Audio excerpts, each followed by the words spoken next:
लेकिन वहीं पे जिस व्यक्ति के नेतृत्व में पूरा देश आज खड़ा है, जिसके नेतृत्व में हम चुनाव लड़ रहे हैं, हम लोगों के लोकप्रिय प्रधानमंत्री मोदी जी के नेतृत्व में, जहां हम लोग अपने क्षेत्र में काम किए, सबसे बड़ी चुनौती बेरोजगारी की है और आदरणीय मोदी जी ने उसको बहुत काम किया।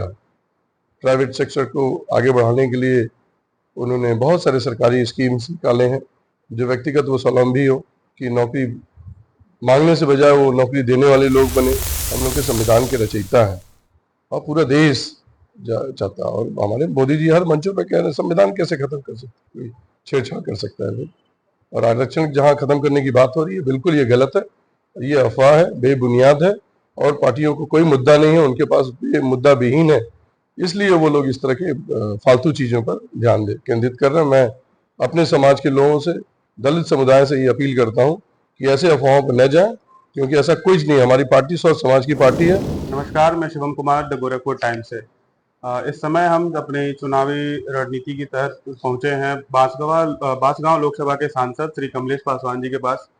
चुनाव अपने अंतिम चरण तक पहुंच रहा है, 18-19 दिन बाद इसका रिजल्ट आना है। सबसे पहले सांसद जी आपका बहुत बहुत धन्यवाद कि आपने हमें समय दिया। सर, इस बार लोकसभा चुनाव में आपका क्या विजन है अपने क्षेत्र के लिए? देखिए, बांसगांव लोकसभा एक पिछड़ा हुआ क्षेत्र माना जाता शुरू से,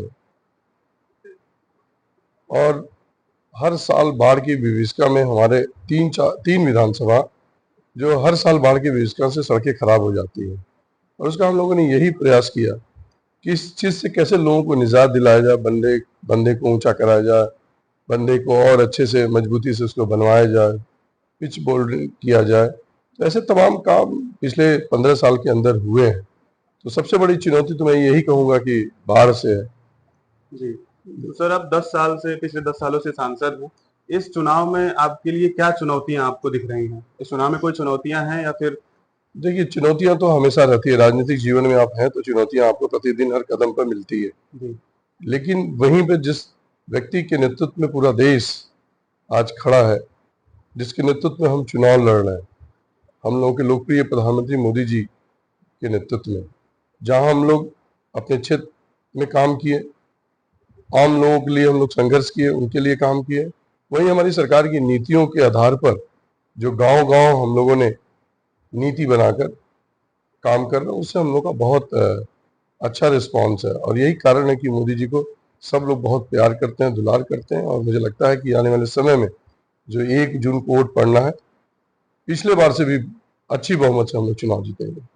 सर, केंद्र में जो अगर चुनाव के कहें, प्रधानमंत्री श्री नरेंद्र मोदी के भाषण में या फिर जेपी नड्डा जी के भाषण में युवा केंद्र में रहते हैं, तो सर आने वाले चुनाव में रोजगार के लिए क्या आपका विजन है?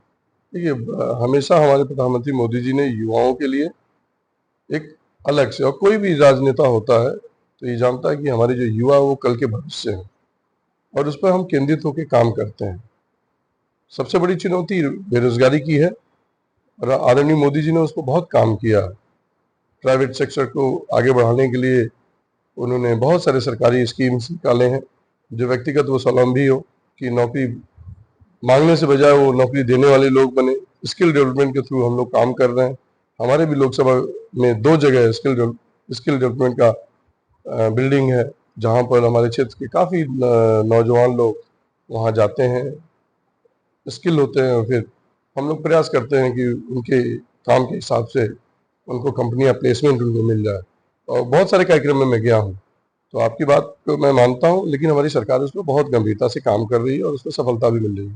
सर, बांसगांव लोकसभा क्षेत्र में स्वरोजगार के लिए क्या क्या उपाय हैं जिससे युवा आगे बढ़ सकें, अपना कुछ शुरुआत कर सके कुछ? देखिए, मैंने स्किल डेवलपमेंट की आपकी बात की, एक तो वही है, करीब हर विधानसभा में, हर ब्लॉक में ये हम कैंप कराते हैं, उसमें मैं भी कई बार गया हूँ। फिर हमारे क्षेत्र में उद्योग लग रहे हैं, 2 उद्योग हमारे क्षेत्र में बड़े उद्योग लगे, एक 1200 करोड़ रुपए का, एक 500 करोड़ रुपए का उसरा में, रुद्रपुर में, और फिर 3 उद्योग और पाइपलाइन में हैं जो कंपनियों ने, अडानी जी ने, और एक बर्जर पेंट ने अनाउंस किया है, करीब वो 3000 करोड़ रुपए की लागत से वो अपना फैक्ट्री डाल रहे हैं। ऐसे तमाम हम लोग प्रयास कर रहे हैं, हमारी सरकार प्रयास कर रही है, संघर्ष कर रहे हैं, क्योंकि अपने क्षेत्र में ऐसे युवाओं को रोजगार देने के लिए वो उनका पलायन न हो, ऐसा हम लोग काफी इशू पर काम कर रहे हैं। सर, उत्तर प्रदेश की जो मुख्य विपक्षी पार्टी है समाजवादी पार्टी, इंडी गठबंधन का हिस्सा है, वो पिछड़ा दलित अल्पसंख्यक के वोट से चुनाव जीतने की बात कर रहे हैं। सर, इस पे आपकी क्या राय है? देखिए, भारतीय जनता पार्टी जात की राजनीति नहीं करती है।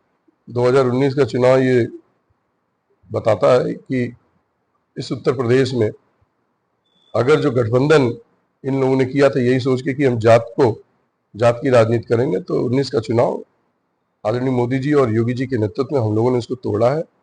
और अभी समय बीत गया कि हम जात के नाम पर राजनीति करें। काम करना है तो विकास के नाम पर होगा, और जनता भी इस चीज को मोहर लगा रही है कि जो व्यक्ति सर्व समाज के लिए काम करेगा उसी की जनता है। सिर्फ आरोप लग रहा है कि आरक्षण खत्म कर दिया जाएगा, संविधान को खत्म कर दिया जाएगा, और ये आपने देखा होगा कि झूठा वीडियो अमित शाह जी का प्रचारित हो गया था और बहुत जन जन तक पहुंच गया।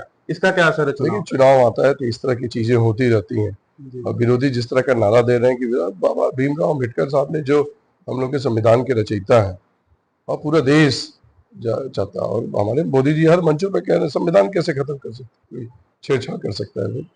और आरक्षण जहां खत्म करने की बात हो रही है, बिल्कुल ये गलत है, ये अफवाह है, बेबुनियाद है, और पार्टियों को कोई मुद्दा नहीं है, उनके पास ये मुद्दा विहीन है, इसलिए वो लोग इस तरह के फालतू चीजों पर ध्यान केंद्रित कर रहे हैं। मैं अपने समाज के लोगों से, दलित समुदाय से ये अपील करता हूँ कि ऐसे अफवाहों पर न जाएं, क्योंकि ऐसा कुछ नहीं है। हमारी पार्टी स्वस्थ समाज की पार्टी है।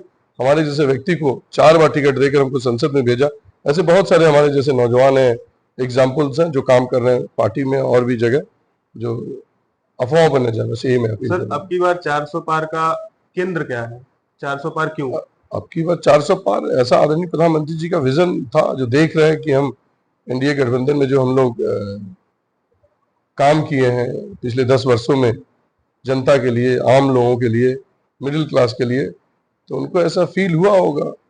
जो हमारे लोग सर्वेयर होंगे उन्होंने किया होगा, तो ऐसा लगता है कि कांधी चल रही है मोदी जी का, तो हम नारा दिला के। व्यक्तिगत राय, आप मुख्यमंत्री के जिले से हैं, लोकसभा संसदीय क्षेत्र से, बांसगांव से। मुख्यमंत्री योगी आदित्यनाथ जी और प्रधानमंत्री श्री नरेंद्र मोदी जी में बेहतर प्रशासक कौन है? दोनों हमारे दोनों बड़े नेता हैं, और एक मुख्यमंत्री के रूप में काम कर रहे हैं, एक प्रधानमंत्री के रूप में काम कर रहे हैं। दोनों लोग हमारे आदरणीय हैं, और सौभाग्य है कि इस युग में ऐसे 2 नेता मिले हैं जिसको पूरे समाज को लेके चलने का काम कर रहे हैं। संसद में आपकी उपस्थिति 75% है, हमारा डाटा बताता है, लेकिन विपक्ष के नेता आरोप लगाते हैं कि आप संसद में उपस्थित नहीं होते। इस पे उनको आप क्या जवाब? मुझे उनके लिए जवाब ही नहीं देना है। मैं उनकी बात को क्यों जवाब दूं, वो क्या कर रहे हैं? और मेरा ये काम थोड़ा है, जो वो पूछेंगे मैं उसका जवाब दूंगा। सर, सरिया आचड़ी बांध है, कब तक इसका निर्माण कार्य हो जाएगा? काम चालू हो गया, इस पर काम चालू होगा। एक समय सीमा होती है, टेंडर होता है, एक प्रक्रिया है, उसको बहुत लड़ झगड़ के, सरकार से लड़ झगड़ के हम लोगों ने प्रयास करके उसको शुरू कराया, और बहुत जल्द वो भी काम पूरा हो जाएगा। बहुत बहुत धन्यवाद सर।